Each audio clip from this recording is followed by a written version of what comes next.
What's up, y'all? My name is Devontae, and I sacrifice my time so you don't have to. Look, man, there's a difference between mourning and enabling. Mourning, M-O-U-R-N, mourning. It's a difference. If someone dies, it's okay to want to pay tribute to them. It's okay to look at them and then say to yourself, oh man, they've done a lot for this right here, and I'm going to miss them for doing this right here because what they've done for, they've actually made a mark in. But you never overstep your boundaries when it comes to a dead person, right? Like Bray Wyatt, for an example. I was open and I was candid about why I personally miss Bray Wyatt. I talked about it in my Bray Wyatt documentary. Very emotional, right?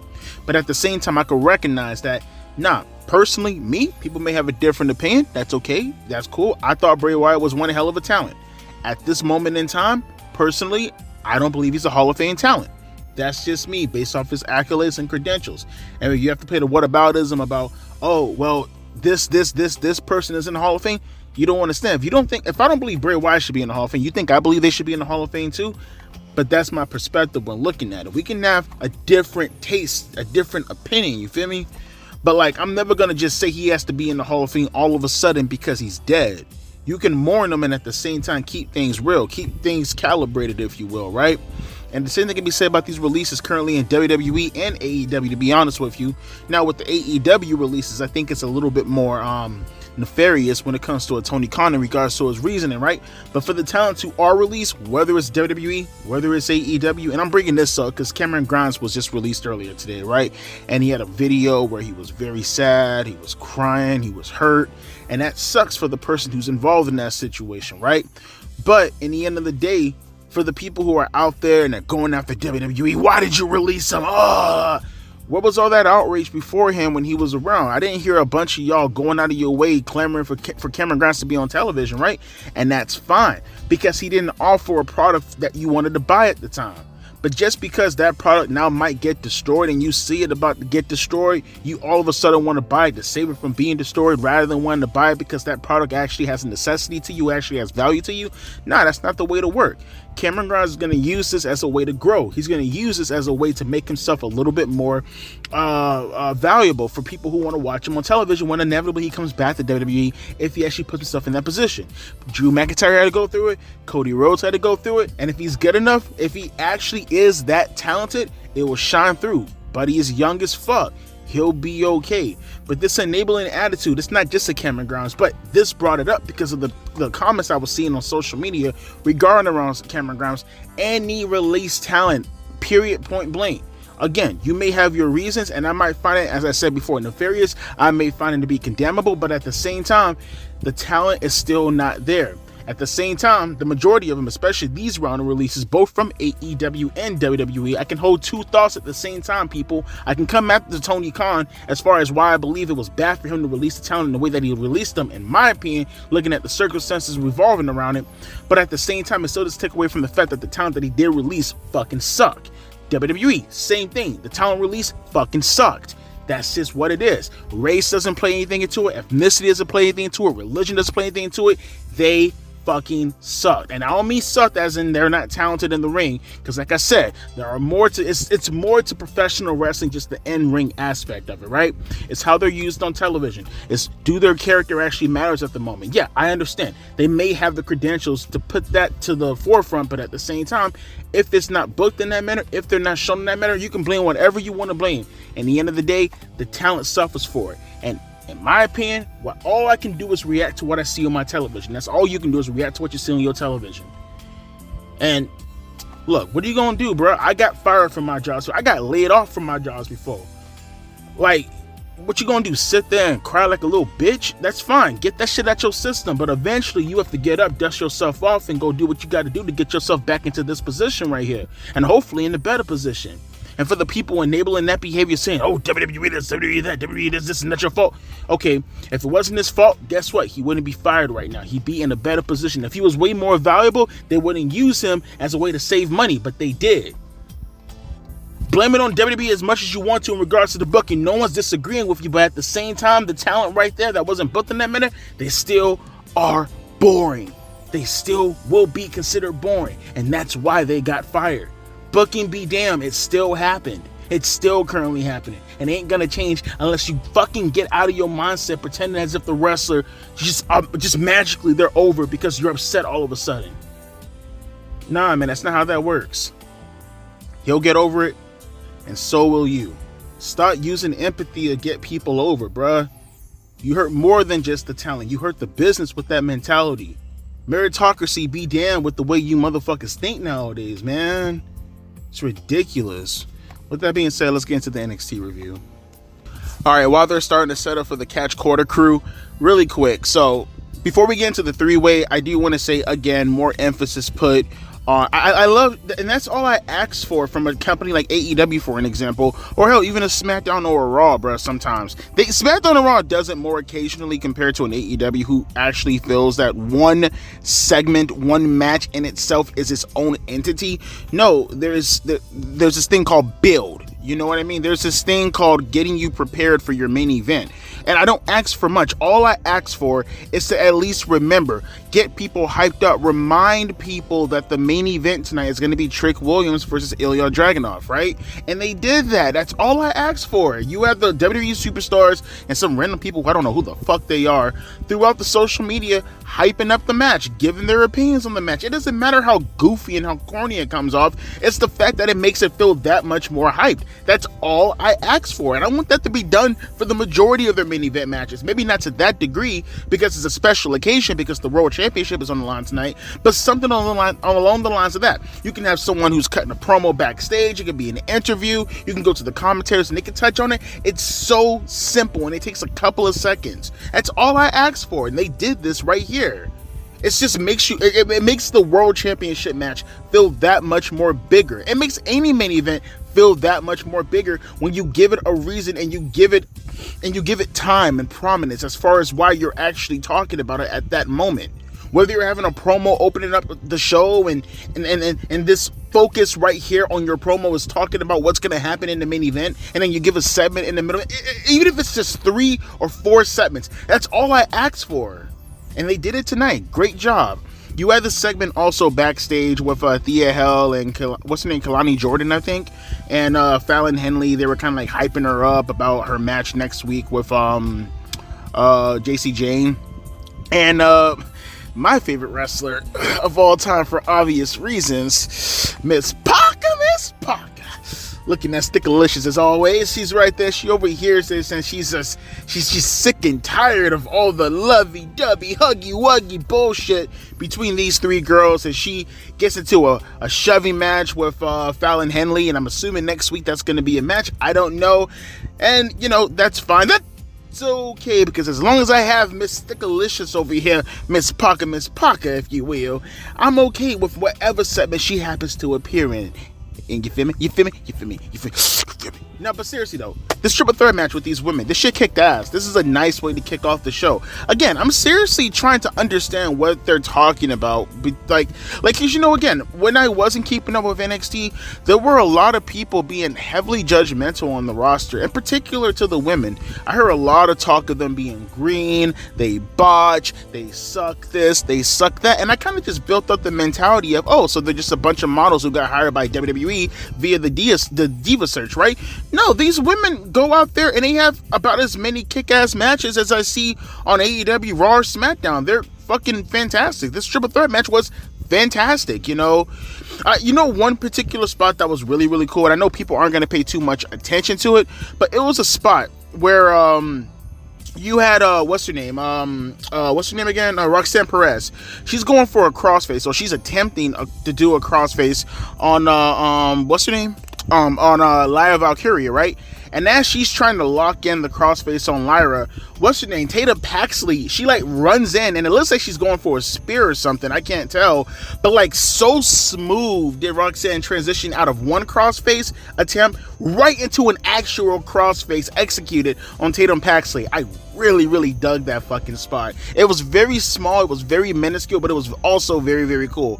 A bunch of near falls throughout the match. Another really cool spot that I actually dug, again, very minuscule, but it was really cool, and I like the finish also, is when you had what's her name in the corner, Roxanne Perez, and you had Tatum Paxley, she was going to get hit with a move, but then she kind of hit like a roll-up, and then she threw Lyra Valkyria into Roxanne, who hit her with a roundhouse kick. That was really cool. And also Tatum Paxley, before the first commercial break, throwing Roxanne Perez out of the ring, but she kind of like threw her in a manner where it kind of looked like Roxanne Perez got it looked like Roxanne Perez hit a suicide dive on Lyra Valkyria, but in reality, she threw her out of the ring into Lyra Valkyria, Tatum Paxley, that is. The finish essentially came where she hit a 450 splash on Lyra Valkyria, and she was kind of positioned in a way that kind of allowed Roxanne Perez to run in and hit a jackknife on her to get a pinfall. It was really cool. Nice finish. Everything about this match absolutely hit. Again, if this was a star rating system, I definitely would go around 3, maybe 3.25 star, just right below 3.5, because the commercial breaks kind of interrupted everything. But and yeah, you can see it in the corner of your screen, but it's not the same, you know what I mean? But nonetheless, though, solid match, nice way to open up the show. I'm still not understanding for the life of me what the people who are outside of the 8, like the people who don't keep up with NXT every day, I'm still not understanding the whole perspective of these girls agreeing. I'm still not getting it. I heard the same thing about Sol Ruka. I heard the same thing about Lola Vice, and now I'm seeing this right here. Again, maybe we're watching 2 different shows, or maybe their standards are a little bit too high, because even for the people on AEW or on Raw and SmackDown, not only could they be boring at times, not only do most of them don't have any fucking characters, but the majority of them, they botch just as fucking hard. But with that being said, I see the Creed brothers, so let's get on with that. Alright, so here's my petition, alright? Because I need you guys to help me sign this. I might have to start it. I'm going to have to put it on petition.org. And we need to get the boys. We need to get the boys to settle in. And we need to do this for the good of society. For the good of the world, one might actually say. I want to petition for more camera shots of Jada Parker's ass. Now, hear me out for a second. You may ask yourself, Devontae, is that really worth a petition? Well, I'll put it to you this way. I started a petition for your life to continue, and no one wanted to sign it. So I definitely would say that this will actually be better for the world. We need to do this, boys. We need to get together. We need to save the world via Jada Parker's ass. Now, I know some may say to themselves, Devontae, that's such a hard task at the moment. How can we do that? How can we get the world to take one look at Jada Parker? And I think we can come to the conclusion as to why we need to see more of her body in the appropriate angles, if you will. But she is going to have her match with Fallon Henley. It's currently on commercial break. I see Fallon coming out right now at the moment. I was absolutely wrong. I thought they were going to do it next week for Spring Breakin' Night 2. I'm still very curious, though, as to what's going to be the main event for Night 2 next week. They're certainly not going to do the Natalya match, right, with Lola Vice as the main event. That seems kind of boneheaded, right? I would think that it still has to have something to do with the World Championship. So, again, reiterating this real quick, but I am very, very, very curious as to how that match is going to play out. I mean, is Carmelo Hayes going to get involved? I mean, again, it's one of those booking things that makes that kind of... It's just weird, because it's like they did a triple threat today. They're not going to do another triple threat next week, right? But then at the same time, there has to be some kind of justification as to why the main event is happening right here tonight. And Night 2, I'm not quite sure what's going to be the main event. Again, it's looking like Lola Vice and Natalya, but certainly they're not going to be that retarded to do something like that, right? But I guess we have to wait and see. It looks like Baron Corbin is probably going to get called up from the looks of it. Again, I could be wrong. Or they might just do the whole Lexus King, Brian Pillman Jr. tag team with him. That's at least what they're teasing tonight. So keep a lookout on that. And the 6-man tag match between the D'Angelo family and the No Quarter Catch Crew. Say that 10 times fast, right? It was fine. Nothing that was... it was good in the sense that it got a lot of people over. It was good in the sense that it got some talent on the television in order to showcase themselves. But outside of that, the match was kind of below average. Nothing that you have to go out of your way to go back and watch. I dig the characters of the D'Angelo family, but they're not some bit... I mean, again, the Tony D'Angelo match with Ilya Dragunov a couple of weeks ago at Stand and Deliver was a fantastic match. I love that match. But, you know, watching them go in this setting right here, again... it was just a stereotypical match. It wasn't anything that was bad, but it was nothing that you have to go out of your way to go watch. Tony D'Angelo ended up getting the win after a choke bomb or a spine buster. I really couldn't tell. From the position of the camera, it looked like he did a choke bomb, but Booker T and the other guy on commentary, who I don't know his fucking name at all, they kept calling it a spine buster, so I'm just going to go with that. Although I will say, the two tag teams, right, the ones within the D'Angelo family, not D'Angelo Parker, but his two little sidekicks, them doing the fucking, I mean, that's so embarrassing. I would never understand wrestlers who do stuff like that. Like, it's one thing to use more of a traditional move, like, say for an example, like back in the territory days, it seemed like everybody's fucking finisher was a power driver or a figure four leg lock, right? I get that. That's a very traditional move, right? That move, even by 1987, when half the fucking, Greg the Hammer Valentine did a figure four leg lock, Ric Flair did a figure four leg lock. It was a bunch of people that were doing the figure four leg lock and the power driver, and actually even by 1989, 1990, even the DDT, fucking Jake the Snake Roberts was doing the DDT. Michael Hayes for a little while was doing the DDT as a finisher also. I get it. I understand. But it's so fucking embarrassing when you get a unique move and you do the unique move and then someone just comes and copies the unique move. They need to stop doing that whole big rig shit, dude. Or I don't know what, I know that's the big rig, but maybe they're calling it something else, FTR. That whole fucking FTR finisher shit that these guys are doing, they need to stop that shit immediately, like today. Actually, they should have stopped it last week. Like, stop it. That's so fucking embarrassing when you just outright take a tag team's unique finisher. It's like when the Usos were doing the 3D also, or when, who was it? Was it the Wyatt family when they were doing the 3D? I think they were doing the 3D too, right? If I'm not mistaken. I could be wrong about that. But it's so fucking embarrassing because it's such a unique move and it's unique to the people who are doing it, and to see another tag team come out of nowhere and do it, even worse when the tag team that they're still in it from is still active and still popular in the different company, it's super fucking embarrassing. They really need to stop doing the fucking big rig. It's really, really, really fucking embarrassing. With that being said, though, let's get back to the programming. Jada Puck, look at that ass. Look at that ass. Oh, it's so scrumptious. Alright, so let me rush through this real quick. Blair Davenport versus Sol Ruca is coming up next, and I really, really, really, really want to see that street fight. Hey, real quick, just hearing the enthusiasm in my voice for this match coming up right now, I got a question for you guys. Honest to God, be real. Who does women's wrestling like NXT? Better yet, who does women's wrestling in North America like NXT? No one. Raw and SmackDown, they do not care for their women's division like you see on NXT. AEW, they do not care for the women's division like you see on NXT. Bruh, everybody has a character. Everybody has a purpose. Everybody can go out there and they can fucking kill it in the ring. Look at this shit right here. So let's put this to the side real quick, because I kind of do want this to the side, and by side I mean that riding my dick from the side. We're gonna put to the side Miss Parker throwing her ass inside. What's the name again? I forgot. Fallon Henley. Sorry, when you're kind of mesmerized by booty cheeks, you kind of just shit just goes in your head and it just goes out your ear. You feel me? Let's put that to the side real quick. All right, great match. No, it wasn't. What I cared about was her body. But that's all I said. Sexiness put to the side. Variable checked off. Whoop. Let's go to this real quick. This segment right here between Lola Vice, also a very sexy woman, and Natalia, sexy in her own right. Carmen Petrovic, I'm probably saying her name wrong, but the person who was siding up with Natalia when they came out to the ring. Look how fucking... When was the last time Natalia felt this special?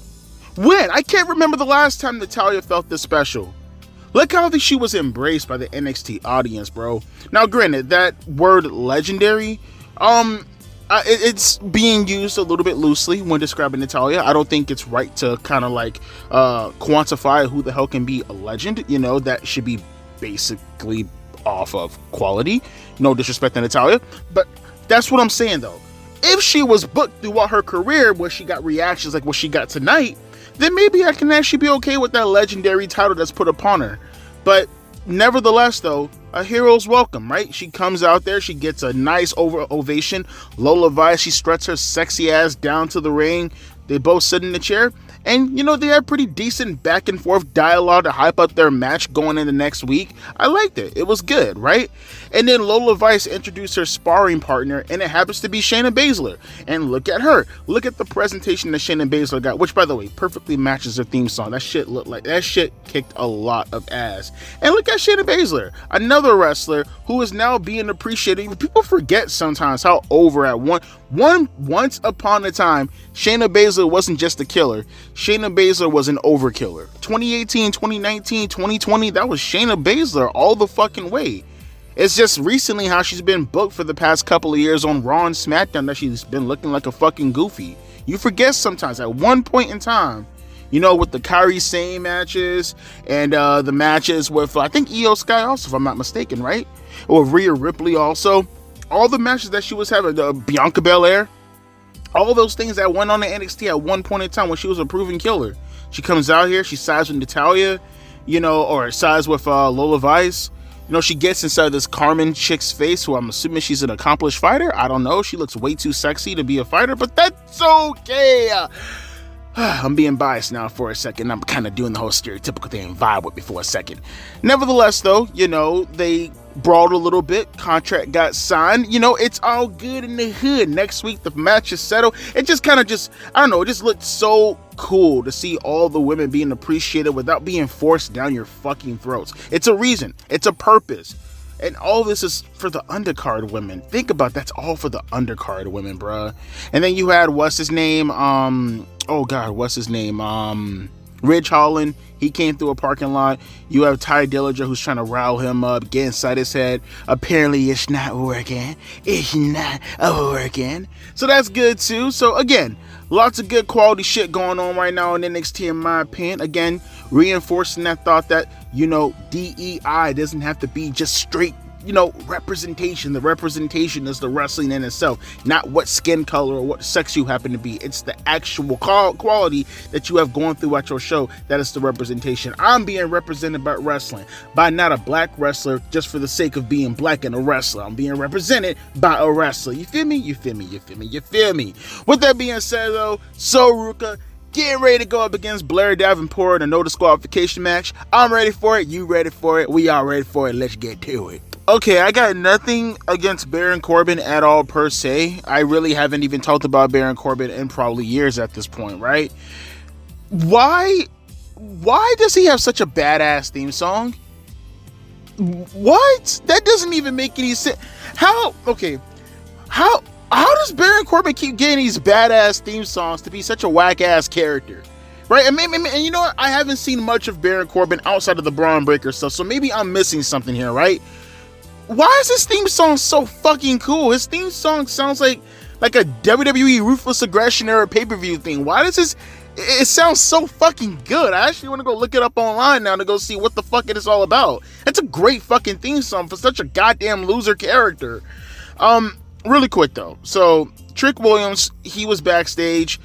And again, more pumping up, getting us prepared for the main event. I just love this, dude. You're hitting on all your pinpoints. You're getting more people over in the middle of the card, while at the same time still focusing on the build of the show. You know, I got finished reviewing SummerSlam 91 last week, and I was talking about that as far as like the build up throughout the show for the match made in hell and the match made in heaven. And I was talking about my anticipation for the match because of the build throughout the entire show in itself, even at the pay-per-view. You just don't get that nowadays. I can't really emphasize that enough. You do not get that nowadays. And to see that type of presentation in 2024 is so refreshing. And it's sad because growing up, that's what made me a professional wrestling fan, was looking at the presentation and looking at how it was so much emphasis put on the wrestlers as far as their feud, as far as their championship matches are concerned. I just wish you guys would understand it. And you know what? It's funny because you do understand. You can understand. If you look at how NXT is promoted, how NXT is built up, honest to God, that right there, that is old school WWE booking. I mean, take an adult-oriented spin and throw it on them, but for the most part, how the show is booked, that is exactly how the flow of the show used to be back in the early 2000s going back. That right there, that was how things were usually built up. And honestly, I might even say a tad bit better, because so many people are getting over. Again, this is more so reminiscent to how the Attitude Era used to flow throughout the night back in 1999. It's not to say that NXT is like the Attitude Era, but it is to say that the booking and the flow of the show is exactly like how the Attitude Era used to flow throughout the night. Different segments, quick matches, getting directly to the point, still focusing on certain characters. I mean, really switch some of the characters out and put in the women, and honestly, that's what you got back in the Attitude Era as far as the flow of the show is concerned. I love that shit. Trick Williams, he's talking to his mom. More build up for the main event. I'm assuming his mom is sick. I'm not sure if that's true. If so, I hope she gets better. I hate seeing shit like that. But regardless though, his mom, she's encouraging him to win the match against Ilya Dragunov later on tonight. And you have Johnny Gargano. He's coming, and just Johnny Gargano coming in there, giving some word of wisdom to someone like a Trick Williams makes him feel bigger. And like, what, maybe 5 months, 5 years, 3 years, 4 years, however long he's been away from NXT, than what he feels today. And Raw, one half of a tag team. It's just such a breath of fresh air to see shit like that, man. I love seeing shit like that. And speaking of shit that I love to see, yo, this match between Sol Ruca and Blair Davenport, this has got to be the greatest, like, themed gimmick match of all time. Like, you always get these goofy ass Halloween themed bullshits or this Christmas Carol street fight nonsense. This has got to be one of the best, like, themed matches I think of all time. This shit kicked a lot of ass, and it had no right to kick this much ass, given how restrained the girls were because of how fucking childish this whole shit looked like. But they made the best of whatever they were actually using within that ring. I mean, granted, earlier on it felt kind of childish, kind of lame, but as they started to build up throughout the match, once you got to that spot where Sol Ruca was slammed through the surfboard that was kind of bridged like a table, that's when it picked up, and the girls went out there and they fucking beat the shit out of each other. That was fucking awesome. I loved everything about that. We got to the climax where they're like fighting in the stands. Sol Ruca looked like she was gonna go for a cartwheel DDT through the table that was underneath them on Blair Davenport, but Blair pushed her over, and it looked like she legit like hit her face on one of the audience stand things. Looked kind of brutal actually, but it was, you know, luckily, gratefully, thankfully I guess, nothing really serious happened, because she did recover and she ended up picking up Blair Davenport in like a backpack position. You guys ever seen the backpack stunner Ryback used to do? She had her in that position, Sol Ruca to Blair Davenport, and then she was like in the stands, and then she falls backwards with Blair Davenport on her back through the picnic table, and then she throws her back in the ring, and it looks like Blair Davenport is about to hit her with a surfboard, but just out of nowhere she hits her with the what she call it, the soul taker, the soul crusher. No, wait, no, the soul snatcher, that's what it's called. She hits her with the soul snatcher from like the middle rope, which this is my first time seeing her live, and whenever I seen Sol Ruca, I always thought the soul snatcher, right? I always thought the soul snatcher was done from like the turnbuckle position. I never seen it done like from like a rebound off the ropes. That was really fucking cool. I like that. So she can hit that move out of nowhere. That's a really, really good. That's really cool. I would love to see that. Is that move in 2K24? Can someone tell me? I don't know. That's a really fucking cool move. Now that I know, you can kind of like, I thought it was, you know, her having to set it up with the turnbuckle. Knowing how it's like set up like that, that's really fucking cool. That's really, really fucking cool. But a great match between both girls, more focusing on the women's wrestling without having to make it look completely overblown or doing it for diversity reasons. It's I love this show. I fucking love NXT, man. It's just such a, man, I can't stress this enough, man. Such a breath of fresh air for all the bullshit you get in wrestling throughout the week. With that being said, though, Baron Corbin's about to take on Lexis King, so let's get to that. All right, boys, it's about that time, man. Trick Williams, whoop that trick. Here we go. We about to get it right now. We're going to have a bunch of questions answered, because I got a bunch of questions to ask real quick. Ilya Dragunov, Trick Williams coming up in a little bit, but real quick before we get to that match, we had a bit of a preliminary. I'm cool with that. I'm fine with the preliminaries, if you will. Had Brian Pillman Jr., as I mentioned before, taking on Baron Corbin with his dope-ass theme music that absolutely has no business being on him.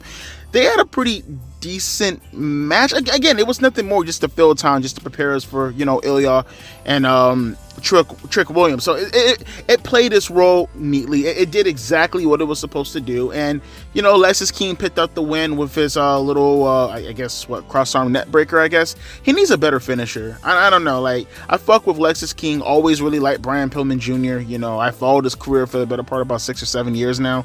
Or probably like 5 or 6 years now that I think about it. You know, I like Brian Pillman Jr. But that finisher that he does, nah, he needs something a little bit better. You know, it's a damn shame that everybody abuses the super kick, because I actually think Lexis King doing the super kick as a finisher, that actually kind of fits him a little tiny bit. I would actually much prefer that than him doing the cross arm net breaker, but I get it. Everybody, you know, does the super kick like it's a fucking transitional move, so it is what it is. But he ended up kicking Baron Corbin in the nuts and then hit that cross armed net breaker thing that he does, and he got the win. More of a video package to promote us for the main event coming up next. Great. Now, we get to the point where I want to talk about this before we actually get to the main event. And I touched on this earlier, but I just want to kind of reemphasize this one more time. Now, obviously, you're watching it post, you know, show, so obviously, you know the results to the match, but I'm still waiting on the match, and I do want to say that there is still no guarantee. Now, I know that Ilya Dragunov is gonna get traded to SmackDown or Raw coming up, right? We all know that, but is it really guaranteed that the match tonight isn't gonna end in shenanigans? I do find it very weird that this is night one, and they made it so top heavy that, I mean, not even just top heavy, they completely obliterated the entire card in regards to making it completely consequential versus what's going to happen next week, where all we really got that special next week kind of feels like just Natalya and Lola Vice and what I presume is going to be the NXT North American Championship of Oba Femi taking on Ivar. It does feel kind of weird that the NXT World Championship is being defended tonight and not on night 2. It feels very, very weird. It's a weird booking strategy. So I'm still thinking to myself that Trick Williams is either A, not going to win, or we're going to get some chicanery in this match. And maybe the chicanery might have something to do with Trick Williams not winning. I'm going to still wait and see whether or not, again, we're going to tell what's going to happen going forward, obviously, from seeing the main event, but something tells me that there's going to be some nefarious things happening afoot. But with that being said, it's coming back on right now, so again, lots of questions asked. Hopefully we get them answered tonight. Trick Williams, Ilya Dragunov, NXT World Champion. Whoop that trick. Let's get it. God damn, even the referees are loud as fuck. God damn, ref. Damn, bro, even they got the referees being loud as fuck. Got one more minute, guys. One more minute. God damn. Calm your ass down, referee. But nah, check it out though, man. This is what I'm talking about. This is professional wrestling. This is why I'm a professional wrestling fan. That is how it's fucking done, bro. That's how it's fucking done. That is how professional wrestling is done. What a great fucking show this was. This was so much fun from top to bottom, man. This was so much fun. What a great show. And what a great main event. Just, goddamn, what a beautiful fucking And it's not even like the match was bad. Now, granted, yeah, you had a couple of hiccups. Yeah, the little sunset flip botch was kind of I get that. But they recovered greatly. You got a nice little rock bottom, where I guess this would be the bookend, right? Because I think Booker T's more of an inspiration than Trick Williams than the fucking Rock is, right? So he did a bookend to Ilya Dragunov off the audience stand through an announcement table, bro. And I love all the tributes from Trick Williams to Ilya Dragunov. He hit him with the what's it called, the Moscow torpedo, I think, is that what he calls it, right? And then he got him with the H-bomb. He hit him like 3 times with the H-bomb, and all of them were different variations. He got him with I'm sorry, no, Ilya Dragunov hit Trick Williams with the H-bomb in 3 variations. He kicked Ilya. Oh, damn it, I'm getting tongue twisted right now. Yeah, Allahu Akbar. Fucking Trick Williams hit him with the H-bomb and the Moscow torpedo, and he kicked out of both of his finishers, obviously. And just the continuation, the desire from Trick Williams, bro. It was just such a great story. And then Ilya Dragunov hitting him with the Moscow torpedo and him kicking out of it, and then hitting him with the H-bomb standing version, then the second row H-bomber, then the top rope H-bomber. And I love the storytelling also. So you don't make Ilya Dragunov look weak. He had the opportunity to pin him, right? Off the top rope, the tippy top super H-bomb, I guess you can call it. But he hit his fist on the mat, and he probably, kayfabe obviously, broke his wrist, and he couldn't, because the pain was so intense on his wrist, he didn't capitalize immediately on the pinfall. Maybe he would have beat Trick Williams had he capitalized on it if it wasn't for his fist or his wrist getting messed up, right? He didn't capitalize on it. Unfortunately for Ilya Dragunov, that was enough for Trick Williams to kick out of. He hit him with a German suplex. He didn't get up all the way. Trick Williams right to the back of the head with a knee strike, the trick knee right to the back of the head before even selling the German suplex. They go to each other's corner, and again, I can see what they're doing here, but like I said about the tag team match, be careful. Be a little bit more creative. I get what they were trying to do. I know maybe a lot of people didn't see the match because it is AEW in the end of the day, and it's behind a paywall. But that was very similar to the Bryan Danielson Will Ospreay finish, with both of them getting into the corner and then them rushing at the same time in the middle with their finishers. Again, get a little bit more creative, but I'm willing to let that pass because, again, I'm pretty sure not a lot of people seen the AEW pay-per-view because, again, it's behind the paywall and it's AEW in the end of the day. But Ilya Dragunov was going for, I'm assuming, a Moscow torpedo, and Trick Williams was also going for the trick knee, and they met in the middle, and Trick caught him right in the face. Trick knee, boom, right in the fucking face. 1, 2, 3, and new NXT World Champion.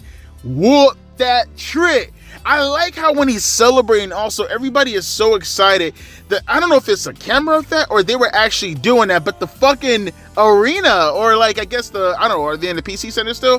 Whatever, the little area that they're in, it's shaking. Like it's shaking, and they're all going whoop that Trick, and they're all jumping up and down at the same time. That was a cool I mean, it's a small crowd, it's an intimate crowd, but just the visual of them jumping up and down going whoop that Trick while the I don't know if it's the camera or if it's, I'm assuming it's the camera, everything is shaking underneath around. That looked so fucking cool. What a great little looking celebration, bruh. And there you have it. Trick Williams is now the new NXT World Champion. I presume Ilya Dragunov and most likely Carmelo Hayes are getting drafted to Raw and SmackDown respectively. This is now Trick's era. This is now Trick's time to prove himself. I'm assuming next year Trick is probably going to get drafted, right? So this is his opportunity to prove himself. Prove himself to be the face of NXT. Prove his character. Prove that he can actually be the person in the future to carry WWE, because that's what it seems like they're priming him for right now at the moment. Like I said, this whole entire year is going to be up to Trick Williams to prove that he can be that guy going forward. That he was not just brought in to be a sidekick for Carmelo Hayes. That he can be the next John Cena if playing his cards right. That yes, he can be the next Batista, the next Randy Orton, the next Rock, the next Austin, the next Hulk Hogan. Hey, anything can happen in the World Wrestling, and I almost said World Wrestling Federation. Anything can happen in WWE, right?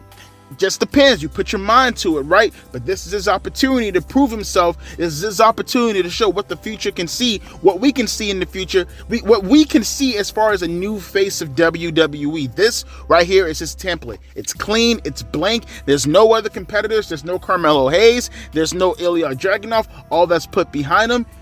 It's time for him to carry this show. It's time for him to carry this roster.